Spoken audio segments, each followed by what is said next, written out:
icyo umutima uri kukubwira kwihana. Haguruka haguruka haguruka bagusengere mu izina rya Yesu. Nimba ugomba gukizwa haguruka bagusengere mu izina rya Yesu. Amena. Imana ishimwe cyane. Umubwiriza w'ubutumwa wacu uyu munsi niwe uri bubasengere kandi abasabira imbabazi ku Mana kugira ngo mwongere musubire mu gihe cyanyu kizana Imana.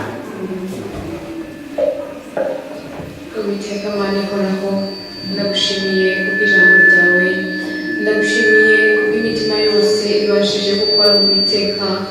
Ndakwinginze kandi ngo ubarebane impuhwe muri kano kanya, ubwo basanze wenda hari aho batari bakomeye Nyagasani, hari aho bashidikanyaga cyangwa se hari aho bahita mu kwizera.